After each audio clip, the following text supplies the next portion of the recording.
rectangle has a length of 15 cm and a width of 10 cm. Calculate its perimeter. So the solution, formula for perimeter. Perimeter equal to 2 bracket length plus width.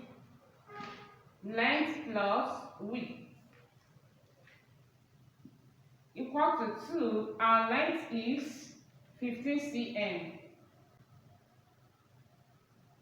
and our width is 10 cm.